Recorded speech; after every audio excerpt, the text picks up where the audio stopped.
See this here behind me? The question may arise, what are we doing and how did we get to this point?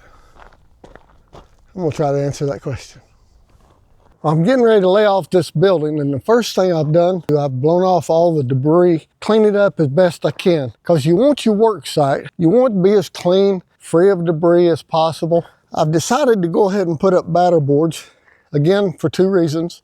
Number one, it's a lesson that, you know, I had to learn and somebody had to teach me, and maybe it might be something you're not familiar with and something that, you know, if I share with you, may really help you in your project. I talked about the principles of building, that they're the same whether you're building a little old shed or you're building a $5 million house. You still got corners, you've got reference points where you're going to be digging your footing, or in this case, I'm going to be putting in their holes.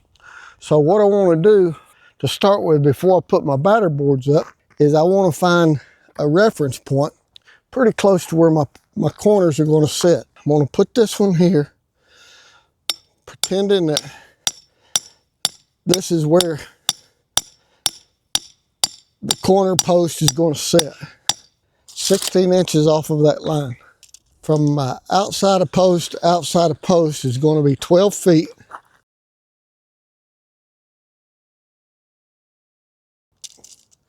So these posts here, 12 feet apart. Now, I'm going 30 feet that way. I'm not terribly concerned with being square at just this second, because there's no way to do that. It's a guess in the air.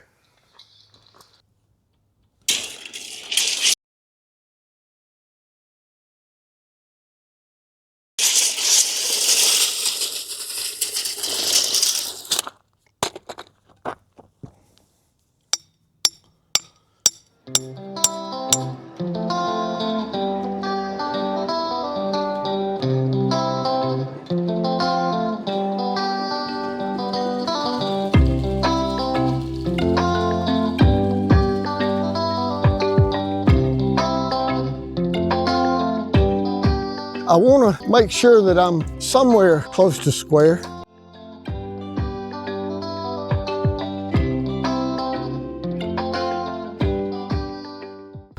That's a difference of 10 inches. So I need to go that way, which will be shortening this side and lengthening this side.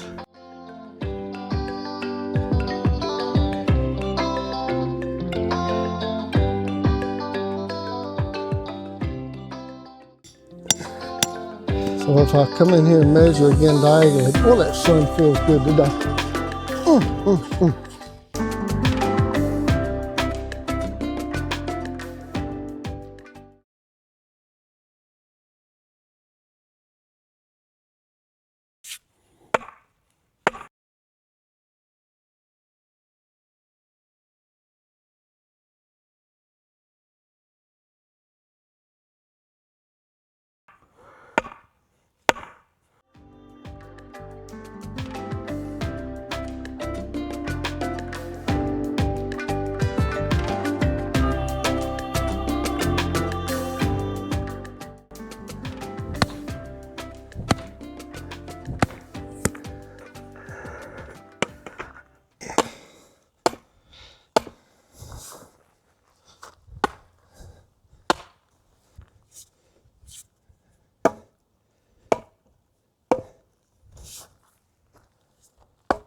I'm setting up a transit, or I've got a transit set up here, and I'm going to shoot grade for these batter boards.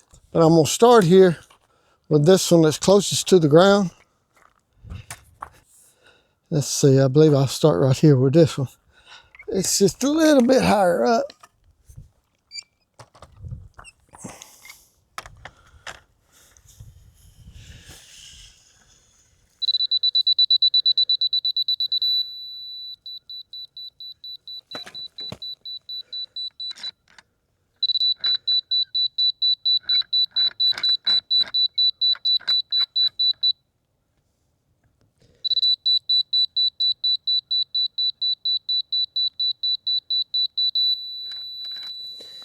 All right, so that's my level mark.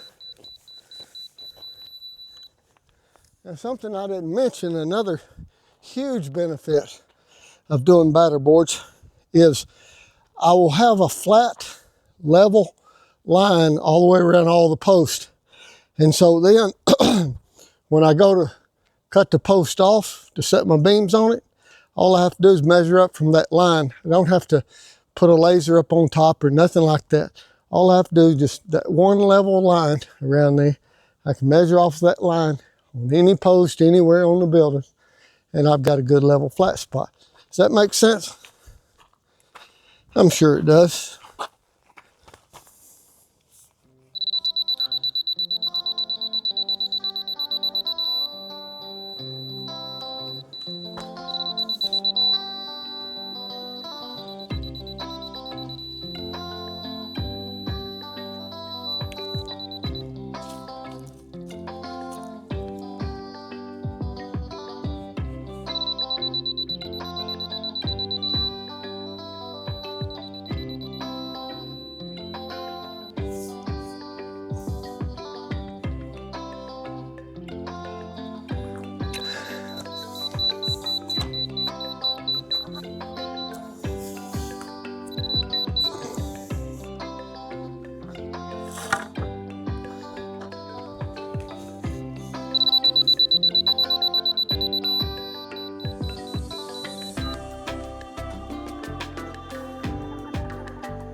So now all these marks I made on here, these level marks, I'm just taking some scrap 2x4s that I have in the shop there that I use time to time.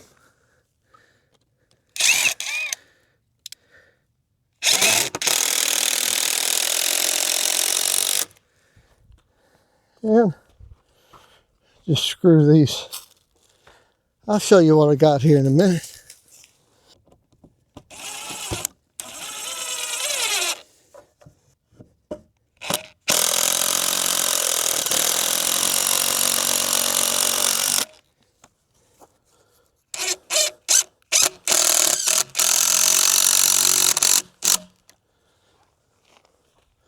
Two more, and we'll have this done.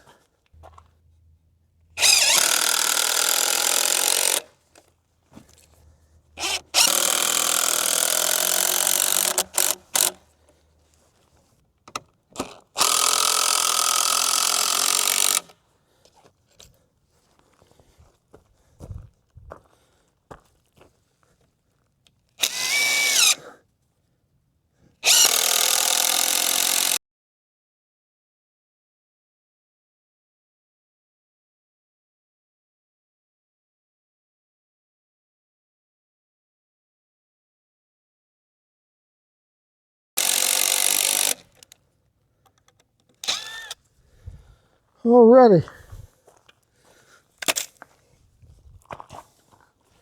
That's got that. Take you a little walk around so you can see where we are. All right. So those level marks on these stobs, put these 2x4s on here. They're all level with each other. Now, we're going to pull a line over the top of these stobs both directions, and that'll create our square. Of where we are on this project, what we've done, what you need to be, I guess, looking out for in your project. I'll go back over some of the basic things that we talked about in the first video about location, the orientation of your building, your structure, whether it's a shed or a house or whatever, how it, corresponds with other structures you might have on your property, with the woods, with the terrain, all that other stuff, how you want it, where you want it, the perimeter around your building, making sure that when you get done, you don't say, doggone, I wish I'd have put it over here or over there, or moved it a little bit here or moved it a little bit there. All those things are important. What's underground, the grade, how much work's involved, are there rocks, are you dealing with elevation changes? All those things play a vital role, I think, in where you're going to build your building and how you're going to build it. Well, so finally getting started on building the building. First thing I did was put in some first thing I did, obviously, may not obviously, if you didn't see the first one, you wouldn't know. Pulled a string off of this building so that I would make it, this building would run parallel with that building and all look good. Then I put in 4 temporary posts, if you will, where the outside corners of the building were going to be. My building, from the outside of post to outside of post, is going to be 12 feet wide and 30 feet long. Now that's not counting the overhang of the roof, that's just where the posts are going to sit, okay? The overhang total is going to be approximately 14.5 feet from edge of 10 to edge of 10, and approximately maybe around 33 feet or so, 32 feet, I'll work it out with 10 lengthwise. So I put in 4 temporary posts to start with, just where I wanted to set the building. All right. And these posts were set at the corners here, one at each corner. So then I put in batter boards, that's what these things are called, on each corner. Being sure to set the batter boards back far enough to where it wouldn't crowd when I go to drill my holes for the post. The batter boards would not be in the way. If you're digging a footing, that's very important. If you're laying block or brick, that's extremely important. You'd want it back farther than this because the masons need to access this line or this area in between the line of the wall or post, wherever you're building, and the batter boards. So these would need to be probably 5 feet at least back from this corner. Okay, so I put in these batter boards in all 4 corners, shot the post. Well, I laid my boards down where I knew where I'd put the post, shot the post with a laser, screwed these batter boards to the post, and they're all level. So what you see here with this line is a flat plane, and that's going to be important for several reasons. One, it's going to be important because it will tell me the bottom of the post. I'm going to have those exactly where I want them.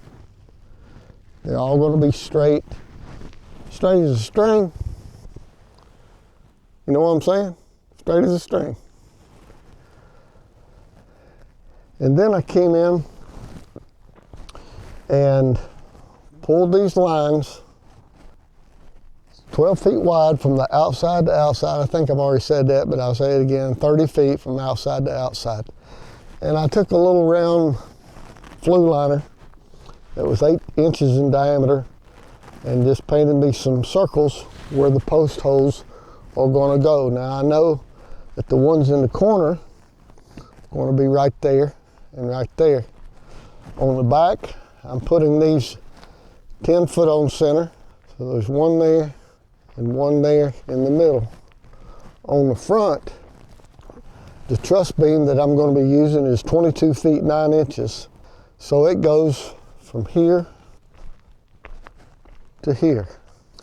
And I've just put down some ashes from the fireplace so you can sort of see what we got. So that's the layout for the building. The only thing I've got left to do now, drill some holes, put me some concrete in those holes with some posts, and start putting the beams on.